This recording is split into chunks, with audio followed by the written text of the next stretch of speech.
E aí, turma, como é que vocês estão? Todo mundo bem? Tranquilos? Que bom. É, Vamos lá na nossa próxima aula, né? Nosso próximo conteúdo. Fugindo um pouco dos padrões que nós estávamos seguindo de aulas mais práticas, agora a gente vai para um pouquinho de teoria, mas é uma teoria essencial, né? Principalmente se você levar em consideração hoje praticamente qualquer atividade, né? Que a gente vai realizar, em algum momento a gente precisa da internet. Até um tempo atrás, se você fosse conversar com alguém, você muito provavelmente ligaria, né? Ou em tempos remotos, remotos, né? Porque faz tanto tempo que alguns de vocês talvez nem lembrem que a gente enviaria uma carta, iria para um orelhão, né? Hoje tudo se simplifica um WhatsApp, mandar um zap, né? E isso só é possível graças à nossa internet. Então a ideia dessa aula é apresentar alguns conceitos básicos que são importantes e que em algum momento, muito provavelmente vocês já passaram por eles e acabaram não dando tanta bola, né? É aquela ideia, funciona, então tá bom, tá? Então basicamente é isso que a gente vai fazer. Nessa parte aqui, só um minutinho, aqui, pronto. Nessa primeira início aqui, onde a gente fala um pouco da história da internet, eu vou disponibilizar o vídeo para vocês, ou o link do vídeo, tá? E recomendo que vocês assistam, porque é muito legal a história de como ela surgiu, a exemplo de algumas coisas que a gente conversou em aulas anteriores, a origem dela, né, a necessidade da internet surgiu em razão das guerras, né, principalmente de alguns medos, do medo, por exemplo, de um ataque e você ser praticamente desconectado do mundo na época, né, não era tão amplo a interconexão que existia. Então é muito interessante que vocês assistam, tá ok? Recomendo muito. E além disso, a gente vai ter algumas atividades associadas a ela. Então, assistam o vídeo e aqui eu sigo a partir do momento que vocês já entenderam a história da internet, beleza? Então vamos lá. Primeira coisa que é importante é você entender o que é internet. Quando a gente fala de internet, a gente está se referindo a uma grande rede conectada, né? Ah, professor, mas como assim? Imaginem que, de alguma forma, essa imagem aqui é melhor para entender. Em algum momento, você está totalmente conectado com alguém por meio de conexões de cabos ou fibra ótica, ou seja pelo Wi-Fi, mas você está em algum local conectado a uma outra pessoa, seja pelos nossos cabeamentos que existem por aí, tá? Então, quando a gente pensa em internet, você pensa o seguinte: em diferentes locais conectados, eles estão distribuídos, não é? Eles estão distribuídos em várias regiões, mas eles estão conectados. De que forma? Por meio da nossa internet, tá ok? E aí nós vamos entender um pouquinho como é que funciona essa conexão, como é que a gente consegue identificar, quais são alguns protocolos que são associados à comunicação, né? Então a gente vai entender um pouquinho mais isso. Mas a ideia, quando a gente pensa em internet, é uma grande... Não à toa, quando vocês digitam qualquer endereço, quais são as três letras que vêm antes? Normalmente é www. Isso é o que? World Wide Web. Seria o quê? Uma rede mundial, né? Uma grande rede mundial. E quando ele fala rede web, a gente pode se associar a uma teia de aranha. Por quê? Porque existe um emaranhado de conexões. Então, em alguns momentos, por exemplo, imagine que aqui não seja só casas, mas sejam países, né? Eu estou aqui, por exemplo, no C aqui seria, por exemplo, o Brasil. Vamos pegar o B, que seria o Brasil. E eu quero de alguma forma chegar nesse E. E isso eu vou pular em países, né? Buscando conexões até chegar lá. Buscar uma conexão que seja mais rápida.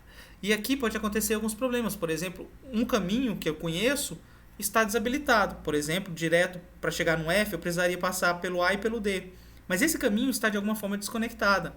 Então, a internet também, ela tem alguns recursos que permitem que a gente atinja o nosso objetivo por caminhos diferentes.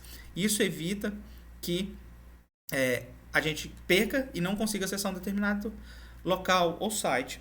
É claro que existem situações, por exemplo, em que se o F estiver fora, eu não vou conseguir chegar de jeito nenhum nele, porque ele está fora, né? Da mesma forma que se todos os meus caminhos forem de alguma forma impedidos de chegar ao F, eu também não vou conseguir chegar nele. Hoje na internet isso é muito difícil. Para o pessoal que gosta de jogar, que tem aquele questão do ping, né?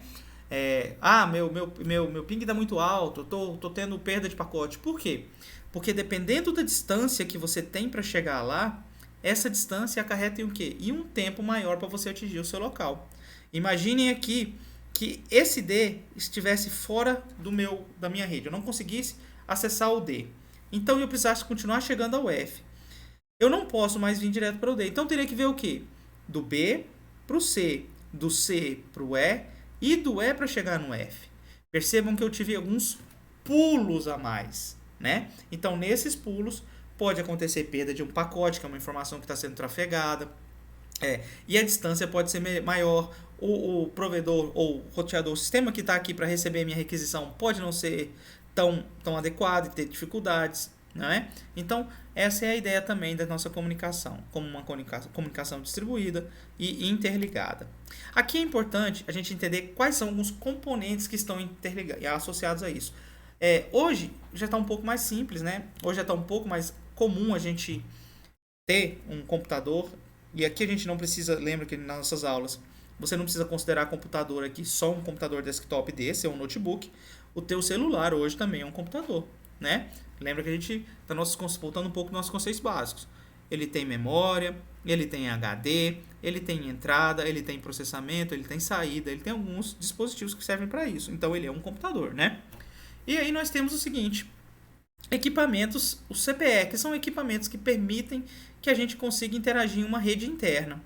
Aqui é importante também, daqui a pouco, quando entrar um pouquinho no endereço IP, eu vou explicar para vocês um pouco melhor como funciona o conceito de internet e o conceito de intranet. São conceitos importantes também que a gente precisa saber, né?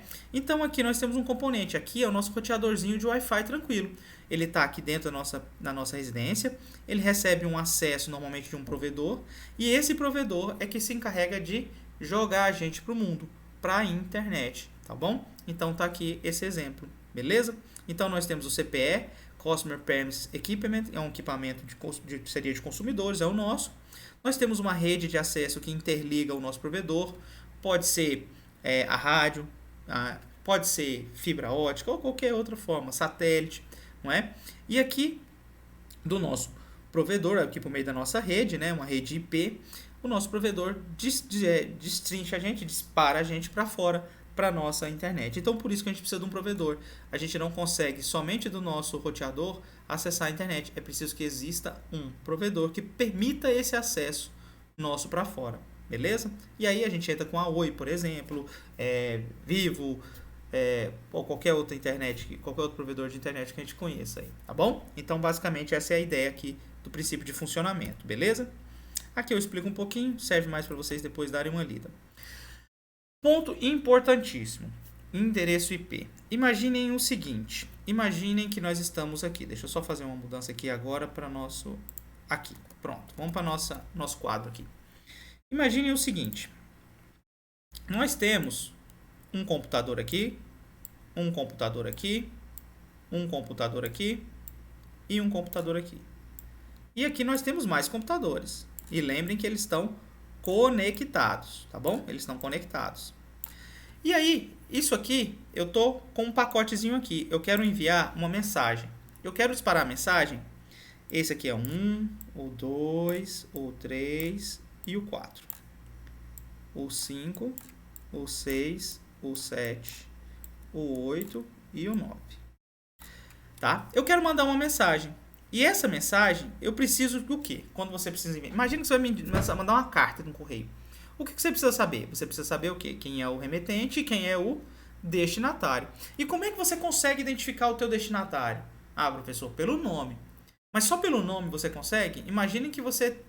O nome, por exemplo, da minha filha, Maria. Quantas Marias não existem? Quantas Marias não existem numa determinada cidade, como São Paulo, por exemplo? Então, como é que você vai conseguir saber que você precisa mandar para Maria, que é aquela Maria que você quer? Então, pessoal, aí eu já entendi. Então, quer dizer, a gente tem um endereço. Opa, importantíssimo, você tem um endereço. Mas o endereço ainda tem um detalhe. Quem garante que em São Paulo não tenha ruas com o mesmo nome, mas em quadras diferentes? Aí, tá complicando esse negócio, não tá não, pessoal? O que identifica um endereço? Quando a primeira coisa que a pessoa te pergunta no endereço, o que é isso que ela fala? Ela pede um CEP. Olha o CEP. Por quê? Porque esse CEP, ele é único, beleza? Guardem essa associação de CEP. Imaginem agora passando para a nossa internet. Eu preciso mandar uma informação do 1 que está aqui o João. E eu preciso mandar uma mensagem no 9, que está a Maria. Mas como é que eu vou identificar o João e a Maria? Lembrem do endereço? Aqui é o mesmo conceito, só que ao invés de ser chamado de CEP, ele é chamado de IP, tá ok? Então, cada computador que está conectado na internet, ele tem um IP, tá ok? Ele tem um IP. E aí, o teu celular está com um IP, o celular do teu colega, o teu notebook, todos eles têm algum IP, tá ok? Então, quando eu vou mandar uma mensagem, eu vou falar só o seguinte, meu IP, por exemplo, aqui, ó, vamos pegar o IP que estava lá, 200, 150, 150, ó, só 50, 1, tá bom? Isso aqui, vejam bem, como a nossa disciplina ela é um pouco básica, eu não vou entrar em detalhes de explicar como é que seria feito esse cálculo, que são octetos. Isso fica mais para um conceito mais avançado um pouquinho na arte de redes. E não é o foco nosso. O importante é que você entenda o que é o IP e alguns conceitos que diferenciam os IPs. Basicamente é isso que eu preciso que vocês entendam. Então aqui está um IP. E aqui nós vamos ter um outro IP, que ele pode começar com 200, só que aqui seria um outro número.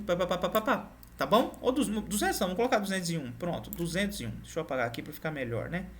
Então aqui, ó, 201. Então tá lá, ó.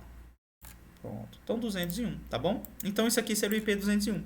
Então agora eu não vou mandar, eu vou mandar para Maria que tá lá no Rio de Janeiro. Não, eu vou mandar para quem? Para o meu endereço IP. Guardem muito isso, porque daqui a pouco a gente vai ter um outro conceito importante, que é chamado de DNS, que está diretamente relacionado ao IP.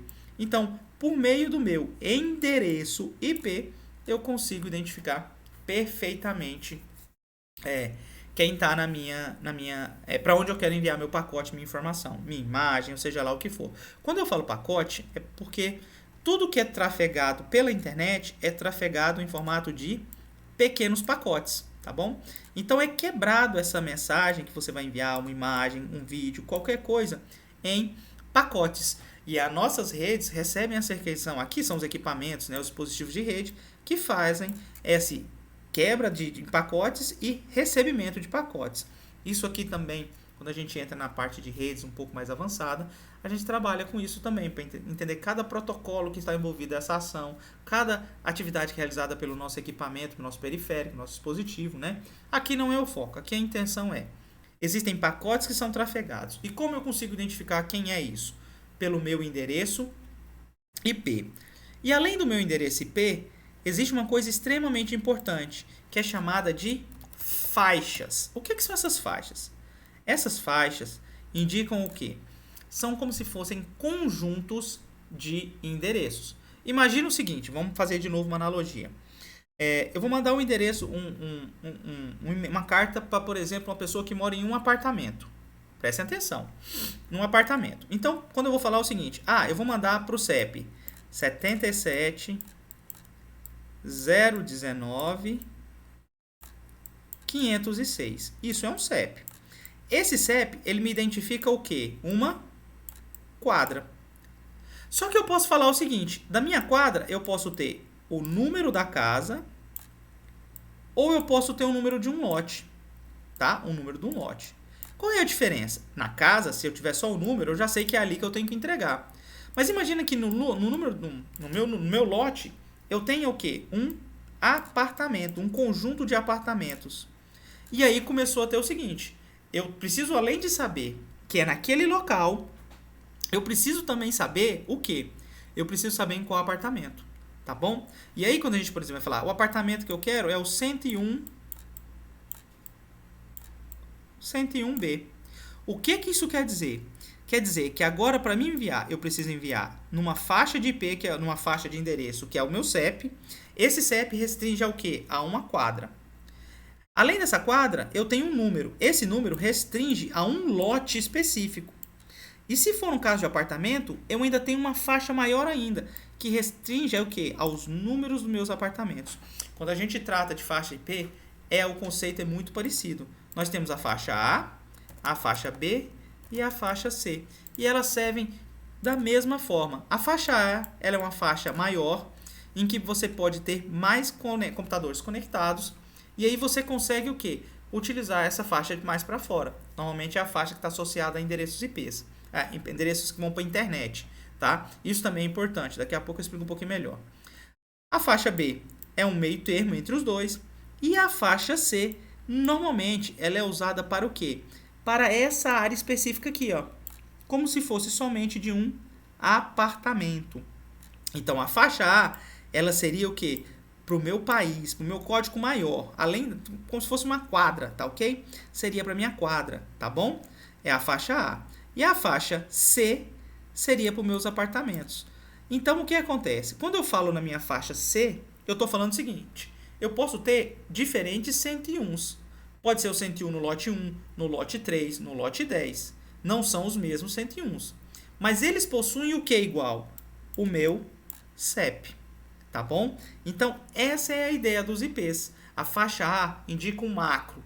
Normalmente é quem está conectando na internet. Tá bom? No caso, por exemplo, no Instituto Federal. Nós temos um IP que vai para fora, que vai para a internet. Ele é único, ele é o reconhecido pelo Instituto. Dentro dele, nós temos IPs que estão na faixa B e C.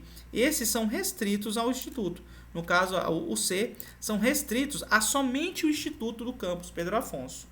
Tá? Então, fazendo a analogia, é isso aqui que funciona. E quando a gente fala o seguinte, que isso aqui está indo para a internet, nós temos ainda um outro conceito. Internet é uma rede distribuída fora, tá bom? Internet, ó. Internet, ok. Tá bom? Internet, ó. Só que quando a gente está tratando com o nosso apartamento, ou por exemplo, na casa de vocês, quando você chega na casa de alguém, você vai lá e pede, qual é a sua senha do Wi-Fi? Você vai lá e digita e você se conectou na internet. Mas antes de conectar na internet, você conectou numa coisa chamada de, intranet. Que é o quê? É uma rede interna que só estão os componentes dentro daquela faixa desse aqui, por exemplo, do meu apartamento, que estão conectados. Poderia ser do meu apartamento, poderia ser, por exemplo, de todo o conjunto de apartamentos que estão aqui. Então, isso aqui é um conceito de intranet e internet. Internet é macro, é para fora, fora dos países, para fora do local da sua rede interna, no caso, por exemplo, a sua casa, tá bom? Então, isso aqui seria um conceito de internet e intranet. Eu acabei adiantando alguns conteúdos, é assim mesmo, não tem problema. Eu vou pulando aqui e a gente ganha tempo, tá? Então, isso aqui, importantíssimo, tá bom? Quando eu falei sobre os IPs, eu falei do endereço. Esse endereço, ele é chamado de endereço na versão 4, ou IPv4. Por quê? Porque ele tem essa composição aqui, tá bom? Agora, nós temos a versão IPv6, que mudou um pouco a forma como ela é organizada. Eu vou colocar depois para vocês, aqui eu não tenho na minha apresentação, mas eu coloco depois para vocês rapidinho. Peraí, deixa eu ver se eu consigo aqui. Acho que aqui eu consigo, rapidinho, deixa eu voltar num quadro. E vou utilizar aqui, vamos tentar inserir uma imagem aqui, e a gente já procura, vamos aproveitar, né, pesquisar, aqui, pronto, vamos pesquisar aqui, IPv6. Tá aqui, pronto. Só pra gente poder mostrar um conjunto aqui, tá bom? Só pra gente não ficar sem nada, pra vocês não ficarem sem uma referência do que é o IP e do IPv4 na versão 4 e o IP na versão 6. Isso aqui seria o conjunto de IPv6, tá vendo? Essa combinação aqui. Eu imagino, deixa eu fazer o seguinte, aqui fica melhor, pronto. Eu imagino que vocês, em algum momento, já devem ter visto essa combinação de códigos, principalmente no celular de vocês. Se vocês forem na conexão de Wi-Fi de vocês, vai estar o endereço IPv4 e o endereço IPv6. Beleza? Então, isso aqui é importante, é como a gente se identifica na internet. Já falei sobre isso, vou passar. DNS. Isso é muito importante, tá ok? Vamos entender o seguinte no DNS. Imagine que você que está aqui. Vamos voltar de novo àquela ideia lá que nós tínhamos. Nós temos aqui o seu computador pessoal.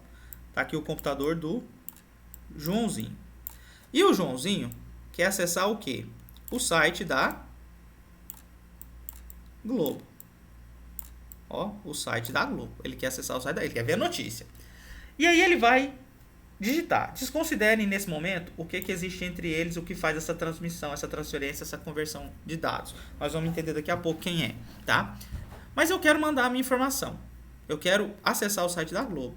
Lembrem que eu falei para vocês que tudo que existe no nosso... Todos os computadores que estão na rede, na internet, eles estão identificados pelo IP. Então, ele tem um endereço IP. E imagine que o endereço da Globo seria o quê? 210, parará, parará, parará. Tá bom? Então, ele quer enviar para o endereço 210 alguma coisa. Tranquilo? Só que o Joãozinho, ele não vai decorar o endereço IP. Eu pergunto para vocês que acessam a internet, vocês em algum momento digitaram o endereço IP do local que você quer acessar? Não, né? Vocês não fizeram isso, tá? Então, o Joãozinho digitou a Globo. Mas, professor, como é que descobriu a Globo com esse endereço IP? Quem sabe disso aqui pra gente é uma coisa chamada de DNS, tá bom? DNS. Domain Name System. A grosso modo, de novo, se nós estivéssemos trabalhando numa disciplina mais avançada de informática, nós entraríamos em detalhes de como é formado, qual é a composição.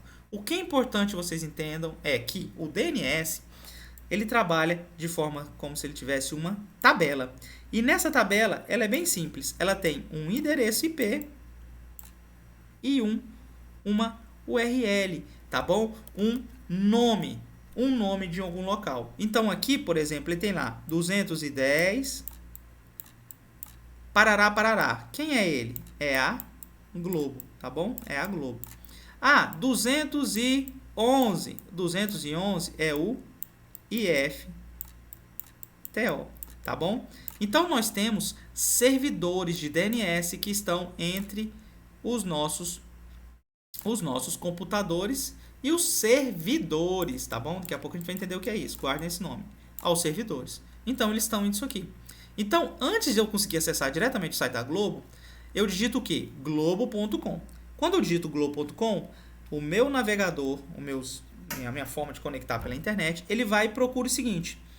Eu tenho essa informação na minha tabela de DNS? Opa, eu tenho. Então qual é isso aqui? Qual é o endereço da Globo? 210. E aí eu consigo direcionar essa informação pro 210, tá bom? Não é que a gente está identificando pela Globo, nós estamos identificando pelo IP. Só que nós temos uma tabela que está associada a um servidor DNS e nele nós temos essa informação de endereço e nome. Professor, mas e se eu não tiver o nome de todos? Pode acontecer. E aí, quando não acontece, ele vai começar a pesquisar para o Zé. Como assim? DNS, servidor DNS, você tem essa informação? Não. Mas parece que o fulano lá na frente tem. Então eu vou em um outro servidor. Esse outro servidor tem essa informação? Não, tio, não tem aqui também não. Vai para frente. E assim eu vou pulando e vou tentando descobrir. Tá bom? Com certeza vocês já tiveram algum problema na internet. E aí, quando dá o pau, aparece o quê? O nome não pode ser resolvido. Por que o nome não pode ser resolvido? Porque é o nosso DNS explicando para a gente que ele não conseguiu identificar o endereço IP de vocês para um nome que você tem aqui associação. Tá? Então, basicamente, é assim que funciona o nosso servidor de DNS. Existem muito mais coisa envolvido nele, tem muito mais informação, mas o grosso que a gente precisa entender para a nossa disciplina é basicamente isso. Domain Name Service, um servidor de domínio de nomes, né? Que serve para quê? Para fazer uma referência entre um nome de um site a um IP, para simplificar a nossa vida, senão nós só conseguiríamos acessar digitando, qual é o IP? 210, 11, 20, 30, 40. Pronto, esse aí é o IP que a gente vai entrar. Não é assim, beleza? Então, o DNS serve para isso, beleza? Aqui eu acabo explicando um pouquinho melhor, tá vendo? Então, eu mandei a solicitação. Meu servidor de DNS retorna a informação do IP. Eu envio uma solicitação pelo IP, tá vendo? E aí eu recebo uma resposta HTTP. Isso aqui também a gente não vai entrar tanto em detalhe, questão de HTTP, protocolo Hypertext Transfer, né? Protocol, que é uma informação de transferência de informações, tá? Mas a ideia nossa é basicamente isso aqui que funciona no DNS, beleza? Vamos seguir. Aqui ele tá passando um pouco informações como que ele consegue identificar de onde para onde ele vai pesquisar, aonde ele deve ir, né? Vocês já devem ter acessado endereços .com.br, .org, .edu, .gov, tá bom? O que ele está falando aqui, a grosso modo, é o seguinte, que existem associações, ou melhor, uma cadeia de endereços, uma cadeia de domínios que facilitam o entendimento. Então, quando a gente fala o seguinte, por exemplo, BR, quando a gente chega no final, por exemplo, ifto.gov.br, ele está falando o seguinte, o BR no final indica que ele é do Brasil. Pronto. Com isso aqui eu já sei que eu não preciso procurar em outro lugar. Eu vou aonde? Nos endereços do Brasil. Quando eu falo do gov, eu estou fazendo o seguinte, opa, peraí, ele é de um governo, então eu não vou preocupar mais com nada. Eu vou para onde? Para um governo, para os endereços relacionados ao governo. E aí quando eu vou em mais detalhe ainda, por exemplo, o MEC, eu estou pegando o quê? Eu estou pegando que eu sei que ele é no Brasil, que ele é um órgão governamental e ele é o MEC. Tá bom? Então, a grosso modo, funciona assim, essas ideias. Por isso que em alguns locais você vai acessar .com.br. Por quê? Porque está indicando Brasil. .com.uk, né? Que indica o quê? Normalmente United Kingdom, que é o quê? O Reino Unido, Inglaterra, né? Por exemplo, aqui AR, que seria da Argentina. Tá bom? Então, basicamente é assim que ele consegue se organizar com relação ao DNS. Mais um pouquinho. Aqui, quando a gente falou para vocês quando eu falei, acabei de falar para vocês do HTTP, que é uma requisição que é retornada, olha aqui, vamos voltar aqui, ó, tá bom? É preciso que exista ainda uma definição melhor de aonde a gente vai acessar. Quando a gente está acessando, por exemplo, uma imagem na Globo.com, uma imagem legal, essa imagem ela está armazenada em uma coisa chamada de servidor. Vamos voltar aqui de novo, ó, mais uma vez. Vamos voltar para o nosso quadro. Então, imagine o seguinte. Eu tenho aqui, novamente, ó, meus desenhos estão ficando bons. Um computador. Esse computador, ele é chamado de cliente, ó. Quem é esse cliente? Esse cliente é você. Sou eu. Sou qualquer pessoa que está acessando um computador, por exemplo, da sua casa. E aí eu quero acessar o site de quem? Peraí, ficou grande demais aqui, né? Deixa eu apagar aqui. Opa. Eu quero acessar o site de quem? O site, por exemplo, da Globo.com. Lembra lá que eu falei para vocês, da Globo, fazendo propaganda para Globo, né? Então tá aqui, ó. Ele também tem um computador. Quando eu falo assim, eu quero acessar a imagem, por exemplo, do Flamengo, né? Uma imagem específica do Flamengo. Isso aqui não está voando. Lembra que a gente conversou sobre armazenamentos, né? A gente trabalhou com o sistema operacional. Então ele está guardado aonde? Ele está guardado no meu sistema operacional. E dentro do meu sistema operacional, ele está guardado em uma pasta. Ó. E além de uma pasta, ele ainda tem uma outra definição, um outro local para identificar aquela imagem do Flamengo que eu quero, ó. A imagenzinha do Flamengo. Que é o quê? O nome do arquivo. Tá bom? Então é o nome do arquivo. Então, quando eu estou falando assim, eu quero acessar aquela imagem específica, ele está pegando o quê? O servidor da Globo, no endereço IP. Óbvio que o sistema operacional a gente não precisa falar, porque isso é transparente, mas eu preciso informar qual é a pasta que eu quero. E eu preciso também dizer qual é o nome do arquivo. Então, quando eu puxo por aqui, ó, vamos voltar aqui rapidinho para mostrar para vocês aqui na apresentação, tá? Okay. Então, quando eu volto aqui, ó, olha o que ele está falando. Daqui a pouco eu volto no protocolo. Eu estou falando o seguinte, eu quero acessar a UFSM, a Unidade Federal de algum local. BR, ou seja, ele é do Brasil. Isso aqui é o endereço que identifica o servidor. Lembra que esse endereço, ele é um endereço, mas na verdade ele é identificado pelo IP. Quem faz essa tradução para a gente é o DNS, tá bom? Isso aqui é chamado de URL, por quê? Porque é o local onde a gente vai conseguir acessar o recurso que a gente quer. A pasta no meu servidor, qual é o nome da pasta? Disciplinas. Então, dentro do meu servidor da UFSM, poderia ser, por exemplo, do IFTO, eu tenho uma pasta chamada Disciplinas. Dentro dessa pasta, eu tenho uma outra chamada Fundamentos Web. Como se eu estivesse criando uma pasta dentro de outra pasta do meu sistema operacional. E dentro daquele arquivo, eu tenho um arquivo chamado aula1.pdf. Tá bom? Então, com essa informação, eu consigo dizer que eu quero acessar utilizando o meu protocolo HTTP de transferência de informações, né? De hipertextos. São textos, normalmente, que a gente está acostumado com a internet, né? São páginas ou imagens, qualquer outro recurso.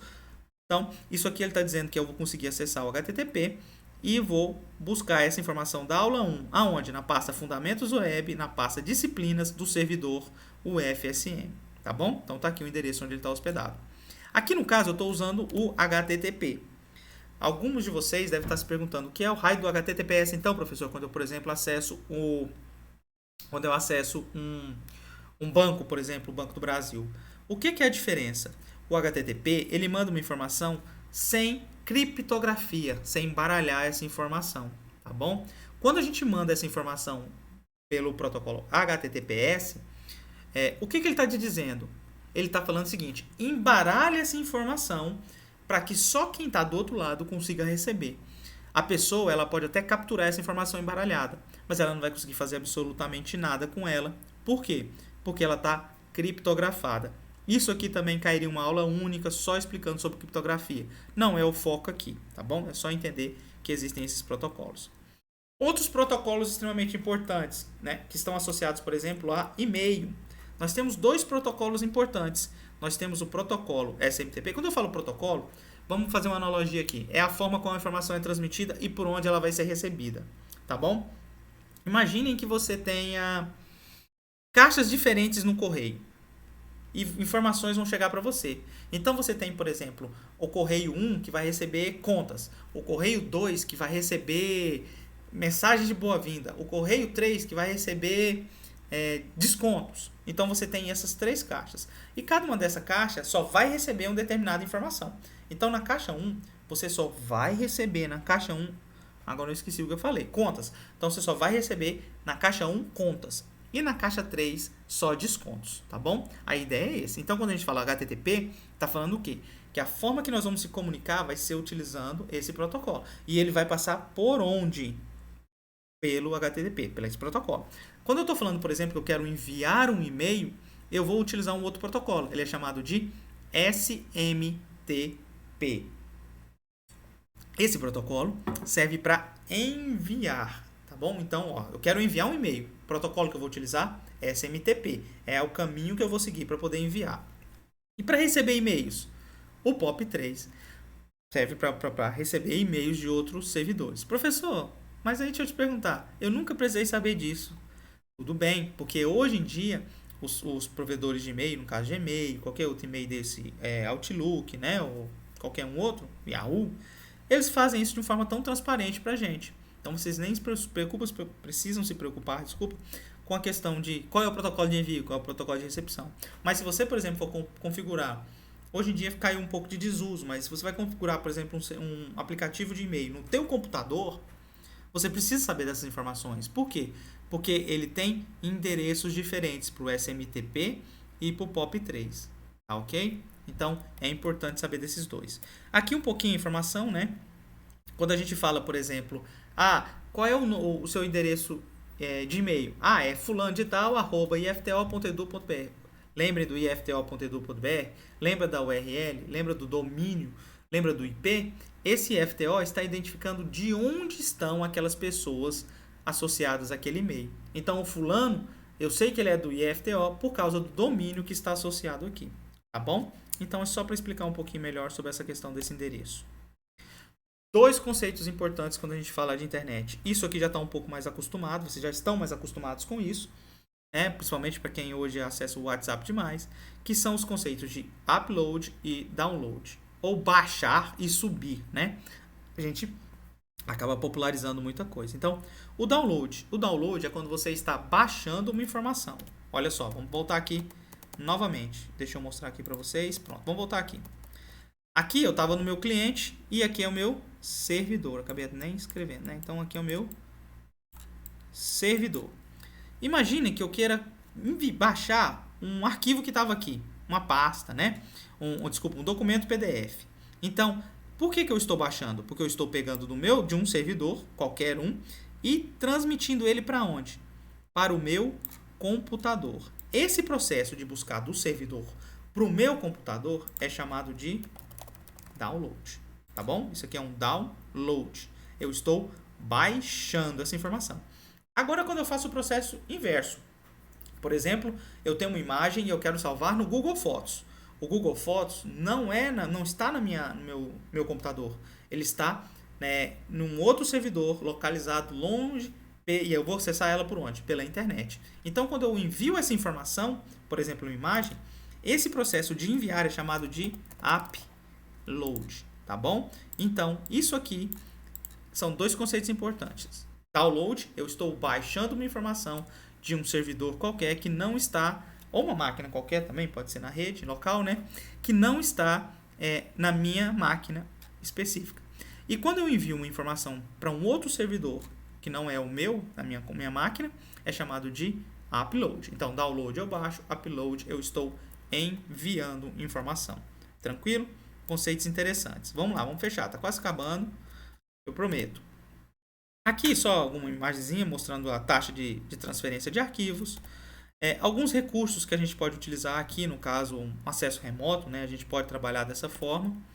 E aqui, um pouco importante, a questão do Hypertext Transfer Protocol, que eu falei para vocês, acabei citando um pouco, que é o HTTP, que é a forma que a gente consegue comunicar com os servidores. Imagine o seguinte, imagine que você, para fazer uma solicitação, cada um pudesse fazer a solicitação de qualquer jeito. Imagine todo mundo no mundo mandando solicitações de formas totalmente diferentes. Imagine a loucura que seria isso. Então, é preciso que exista um padrão, tá bom? E a ideia do HTTP, esse protocolo, é padronizar a forma que essas informações acontecem. E ela funciona de que jeito? Com solicitação e resposta. Então, eu acesso a Globo.com. O que eu fiz na verdade? Eu pedi, Globo, me manda a tua página. A Globo vai, opa, eu sei, peraí, vou te mandar. E ela me manda. Quando ela manda, não imaginem que ela está me mandando um desenho todo lindo, aquela página montada. Na verdade, ela está me mandando uma série de códigos, uma série de códigos fontes. Esses códigos, eles são gerados em diferentes linguagens. A linguagem mais comum é chamada de HTML, tá bom? Pode ter HTML misturado com outra coisa, mas a grosso modo, simplificando, o HTML é a linguagem que serve para o quê? Para escrever um código que o nosso navegador... Quem é o nosso navegador?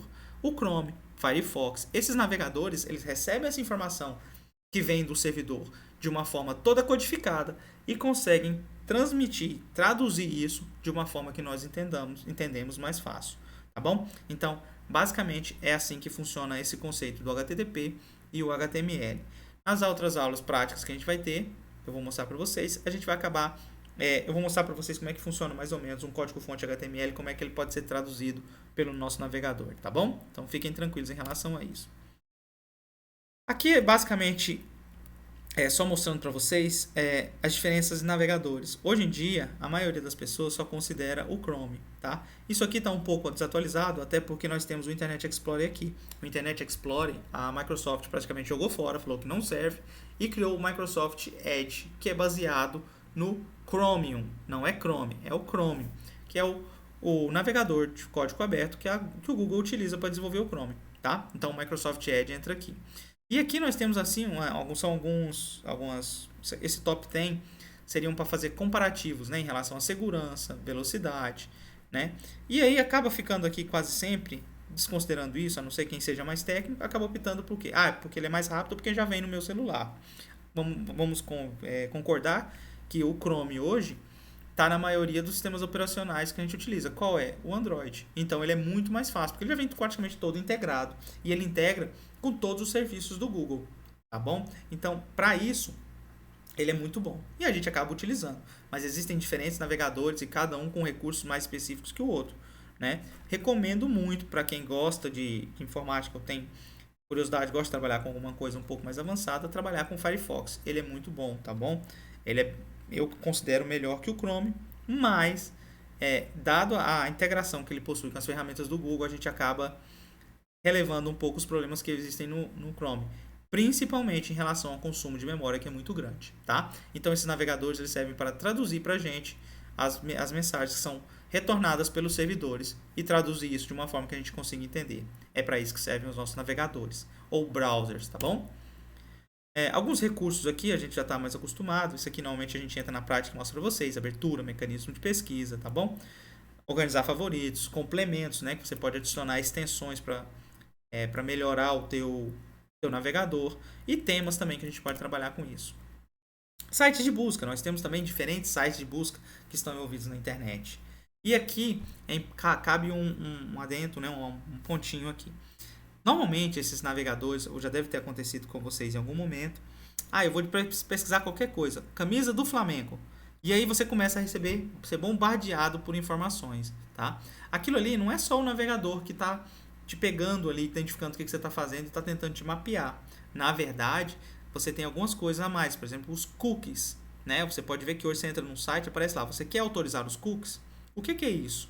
Esses cookies são arquivos que são salvos nos seus computadores e que registram os teus acessos. Ele registra o que você estava acessando. O Bruno pesquisou a Americanas uma camisa do Flamengo. Então agora, uma outra empresa que verificar aquele arquivo de cookie, o que ele vai fazer? Ele vai pegar aquilo e falar, ele quer a camisa do Flamengo. Então eu vou mostrar para ele. Por isso que aparece isso no Facebook de vocês ou qualquer outro site, ou qualquer outro local que você acesse, começa a ter aquelas propagandas e você fala, eu acabei de pesquisar, como é que eles sabem disso? Então é basicamente por isso.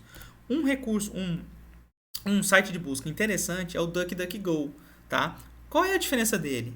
Primeiro, ele preza pela privacidade. Hoje nós temos outros, nós temos, por exemplo, o Brave, se eu não estou enganado, também que funciona assim. Mas o Brave é um navegador, né? Ele é um navegador mais restrito. O DuckDuckGo é só fazer uma pesquisa, como se fosse o Google, com a diferença que ele não rastreia o que você está fazendo, ele não salva o histórico para alguma outra empresa poder utilizar, né? E você tem mais controle sobre as suas informações, tá bom? Quer dizer que você só vai usar ele? Não, é claro que é assim. Eu sempre falo com meus alunos que é preciso ter um pouco de bom senso.